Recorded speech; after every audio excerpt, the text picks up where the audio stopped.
Sí, este año 2020 ya agonizando. Pasaron cosas buenas, pasaron cosas malas. Desde el punto de vista del licenciado Jaime Porcel, investigador y docente político, por lo menos a nivel político, lo que a usted le gusta, don Jaime, ¿cómo puede ver este año 2020 que ya está en las postrimerías, ¿no? De terminar. Adelante. Muy buenos días, Dumas. Bueno, el 2020 ha sido un año inusual. Obviamente se nos ha metido aquí el bichito que también generó toda una serie de fenómenos alrededor de su presencia. Empezó número uno, a presentarnos una oportunidad para que nuestras autoridades, en especial el Ejecutivo, estamos en un sistema presidencialista, abriera un estilo de liderazgo que en su momento resultaba muy autoritario, un hombre que no estaba hecho de leche condensada, un hombre que no decía nada de críticas, y que los panameños quisimos asumir en ese momento inicial de los primeros 3 meses, marzo o abril, cuando se empezaba pues a bajar el banderazo inicial de lo que sería esta pandemia que nos está arrastrando ya a su primer año.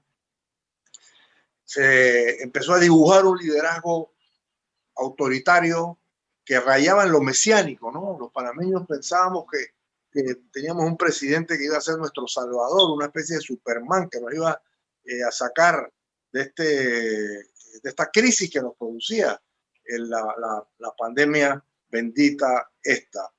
Sin embargo,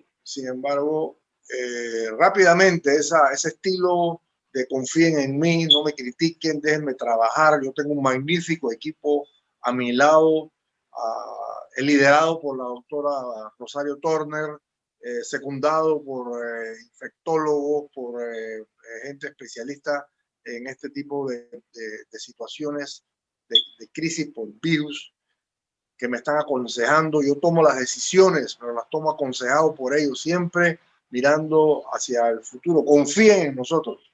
Ese estilo de liderazgo empezó a erosionarse tempranamente con la emergencia de situaciones irregulares relativas a las compras y relativas al mismo liderazgo, en el sentido de que empezaron a aparecer el escándalo, pues, de los ventiladores. Empezó también a trastabillar el liderazgo de la doctora Turner, que asumía una tremenda credibilidad ante una ciudadanía angustiada que veía en sus consejos tremenda esperanza también, y en su regularidad en los medios.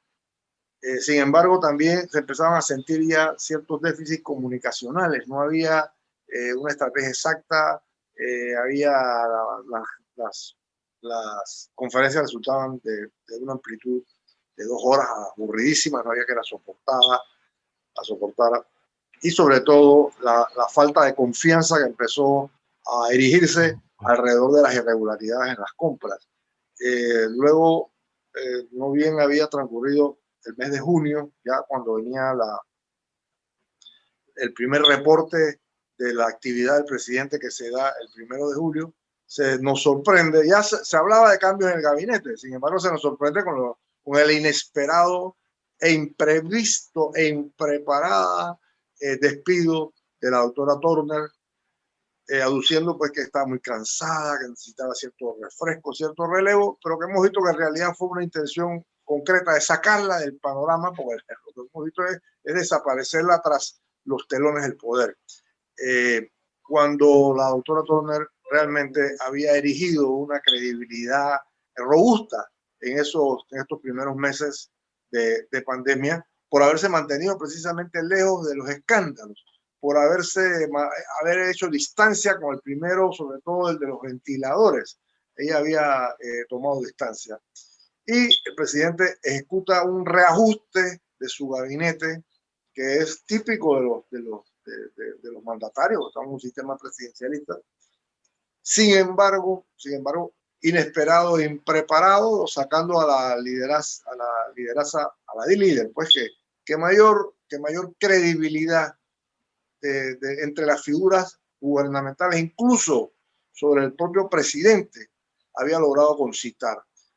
Figura esta que no pertenecía al círculo más íntimo del mandatario, sino que respondía a figuras vinculadas al propio partido PRD, que habían conseguido un espacio precisamente en la figura de la ministra Rosario Turner.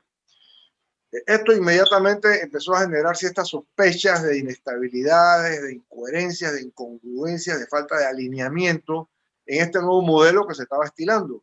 Un PRD que no tenía a un miembro de su secretariado, de su Comité Ejecutivo Nacional, de su CEN, dentro del gobierno. El Nito es un PRD nuevo. Nito fue 2 veces, el presidente Cortizo fue 2 veces presidente de la Asamblea, abanderando la insignia de solidaridad.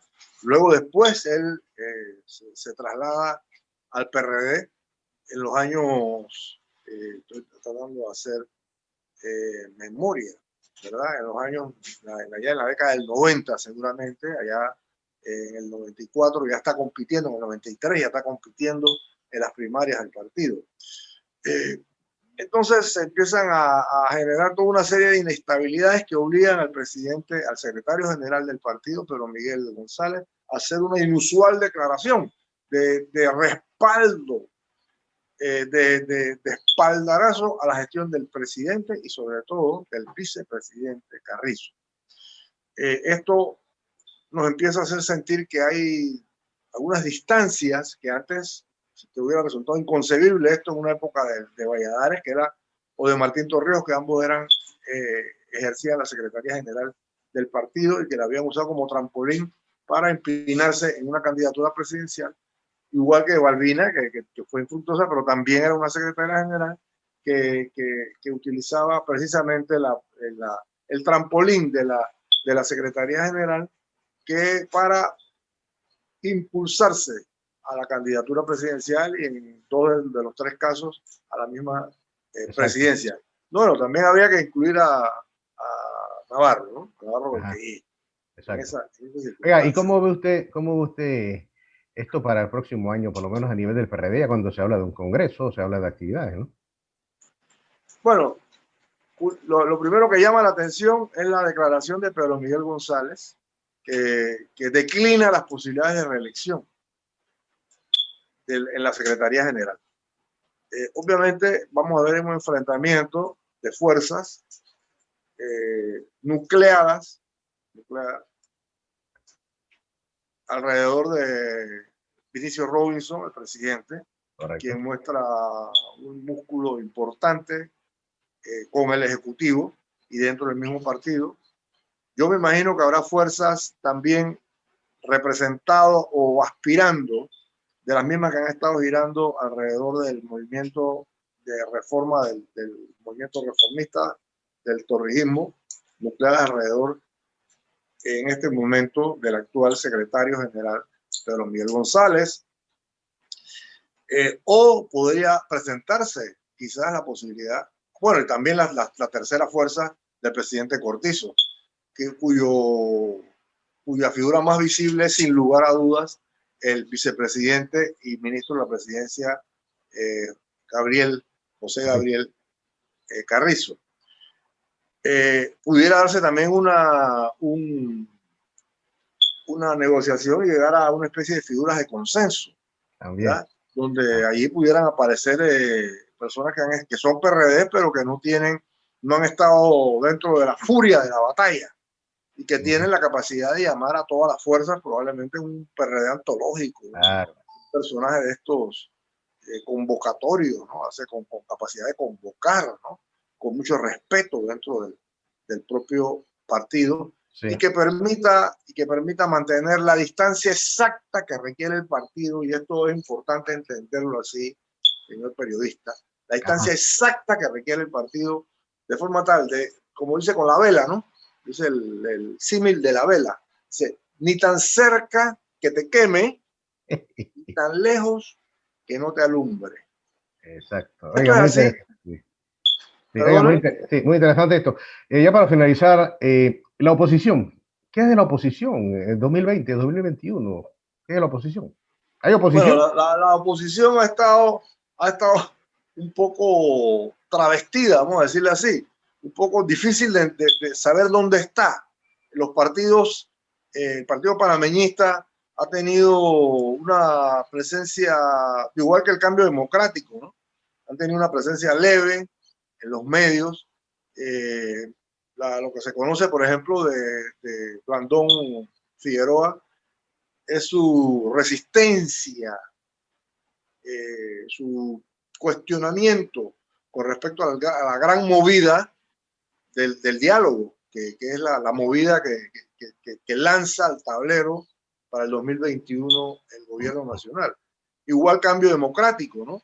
Que están hablando de la necesidad de una constituyente como colofón de este diálogo y que la están poniendo como precondición. Eh, Así que, por otro lado, sin lugar a dudas, la oposición está llevando las fuerzas alrededor nuclear, alrededor de Frenadeso, ¿no? Que Exacto. han estado muy presentes en medios, que han estado muy críticos con todas las movidas relativas a la gestión económica y de salud con respecto a esta pandemia. Por ahí ya se está tratando, ya tiene estatus de partido en inscripción el Frente Amplio para la Democracia, el FAT.